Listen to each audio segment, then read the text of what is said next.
Yo, what's going on everyone? It's your boy Nelly Nell from Hoopland. Today we have a super highly anticipated sneaker review on the Nike LeBron 23.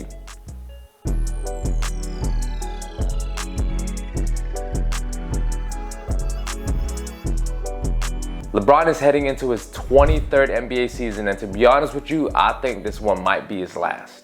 I was blessed to be a part of the Nike Forever King campaign where LeBron went to Shanghai and Chengdu to promote the launch of his sneaker.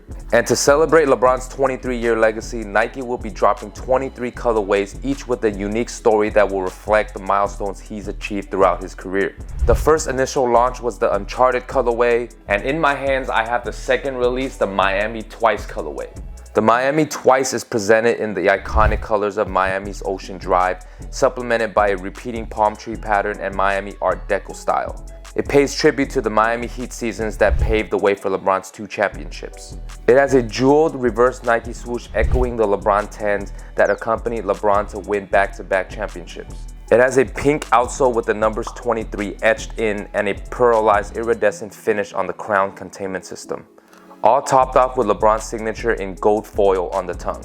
I think visually this is one of the coolest and sleekest designs in the LeBron line, but let's get into the performance aspect. As always, we're going to start off with the traction. The LeBron 23 has a traction pattern that takes on the shape of the number 23. It sports a multi-directional traction pattern that enhances movement in all directions. The traction is subpar, it's not the best due to the rubber compound being a little bit soft, but it does get the job done.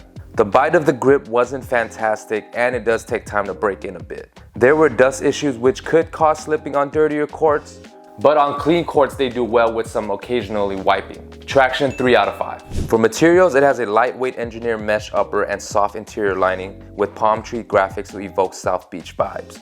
The upper is engineered, molded, and structured with a design that nods to the Foamposite aesthetic. The LeBron 23 is one of the lightest signature sneakers to date, moving away from the bulkiness from previous models. A key goal for Nike is for them to make it more lighter and versatile for all different positions. But to be honest with you, it's not that light compared to some other light hoop shoes. To be fair, it is pretty light for a LeBron sneaker though. The interior lining feels really good, it's nice and soft. The Foamposite-like lateral side is soft, but you still feel a bit of bulkiness when it comes to flexibility. Because the upper is expected to be more shell-like, heating and ventilation suffers as the shoe is not very breathable, especially during long play. The materials overall feel pretty nice with minimal break-in time out the box. The only downside for the materials is that the Foamposite parts start to crease a lot, which visually doesn't look that good. Materials 3.5 out of 5. For support and lockdown, the LeBron 23 has a new crown containment system along with a carbon fiber shank beneath the midsole for torsional support. The ankle collar is well padded, which provides a comfortable, secure feel around your ankles. The lockdown is very solid. The lacing system does a really good job of keeping your foot in place. The crown containment system gives you good stability and support, especially during powerful side-to-side cuts. Also, the insole has that grippy texture just like the GT Cut ones, so your foot isn't moving around. The carbon fiber shank inside is a joke, to be honest. It's very small and thin, especially for the price point, which I will get into later. Support and lockdown 4 out of 5. For cushion, the LeBron 23 features a full-length Zoom X drop-in midsole paired with Cushlon 3.0 foam, delivering game-changing cushioning. For the first time in LeBron's signature line, it features a full-length Zoom X drop-in midsole. I don't know why they said it's the first time Nike has put a drop-in midsole in the LeBrons, because the LeBron 11s had a drop-in midsole, full-length Zoom too.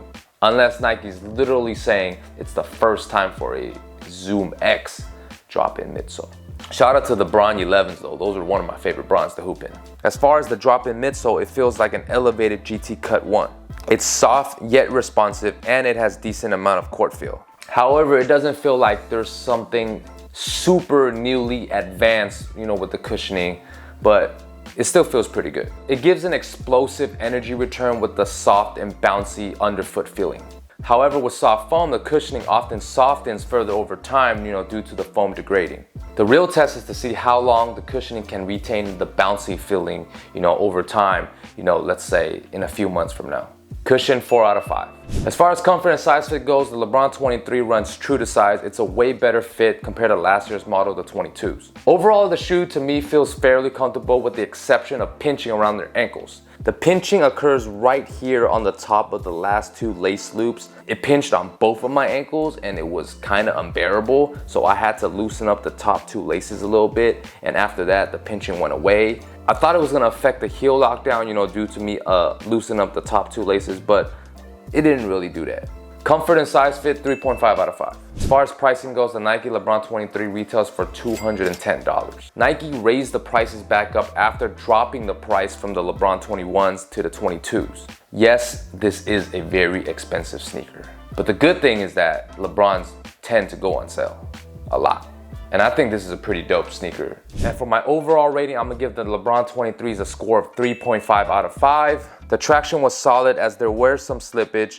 Cushion was good as well as support and lockdown. Comfort-wise, the shoe was overall good besides the pinching of the ankle that I mentioned. To me, overall, the shoe feels like an elevated GT Cut 1, which was a pretty good hoop shoe, but this comes at a very expensive price point. The LeBron 23 is engineered to be a versatile shoe suitable for guards, wings, and bigs. And it does look pretty dope as a fashionable streetwear item, especially with some of the different colorways with all the unique storytelling. And being a possibility that this might be LeBron's final season in the NBA, does the LeBron 23 close out his legacy? Hope you guys enjoyed that sneaker review on the Nike LeBron 23. Let me know down in the comment section below what are some of y'all thoughts on the LeBron 23s. You guys like them or dislike them? And for those of you guys who have hooped in the LeBron 23s, how well did it perform for you guys? Do you guys agree with some of the things I said or disagree with some of the things I said? And lastly, let me know what other sneakers you guys would like to see me review. Follow me on all my social medias, link in the description box down below. And until next time, it's your boy Nelly Nell from Hoopin' Life, and I'm out. Peace.